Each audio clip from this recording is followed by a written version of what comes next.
Dear viewers, আসসালামু আলাইকুম। দেশ এবং দেশের বাহির যে যেখান থেকে বসে আমাদের এই ভিডিওটি দেখতে পাচ্ছেন তাদেরকে অনেক অনেক প্রীতি ও শুভেচ্ছা জানিয়ে শুরু করছি আজকের নতুন ভিডিও। আজকের ভিডিওটি মূলত তাদের জন্য যারা দিন দিন মনোসেক্স তেলাপিয়া চাষ করে বিভিন্নভাবে লসের সম্মুখীন হচ্ছেন। কীভাবে মনোসেক্স তেলাপিয়া চাষে আপনি লাভবান হতে পারবেন তাদের জন্য মূলত আজকে আমাদের এই ভিডিও।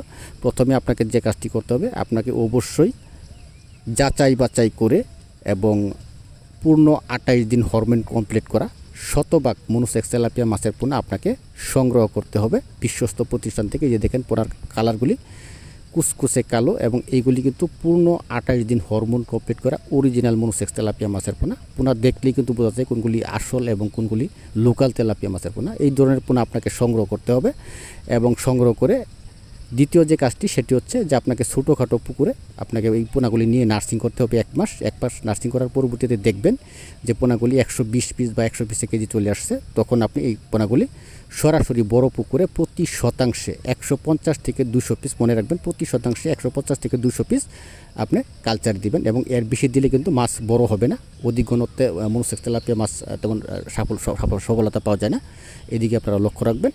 এবং খাবারের ক্ষেত্রে আপনারা অবশ্যই প্রথম অবস্থায় কালচারে দেওয়ার পর থেকে আপনারা মোট মাছের ওজনের 30% হারে খাবার দিয়ে দেবেন। যেমন প্রথম এক মাস মোট মাছের ওজনের 30%, দ্বিতীয় মাস মোট মাছের ওজনের 20%, তৃতীয় মাস মোট মাছের ওজনের 10% এবং চতুর্থ মাস এই মোট মাছের ওজনের 10%। এবং যতদিন পর্যন্ত এই পোনা আপনার পুকুরে রাখবেন ততদিন পর্যন্ত এই মোট মাছের ওজনের 10% হারে খাবার দিয়ে যাবেন।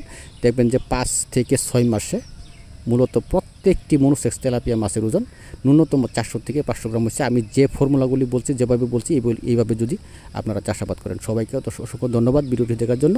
সঙ্গেই থাকবেন। ভিডিওটি ভালো লাগলে অবশ্যই একটি লাইক দিবেন, কমেন্টের মাধ্যমে আপনাদের মূল্যবান মতামত জানাবেন।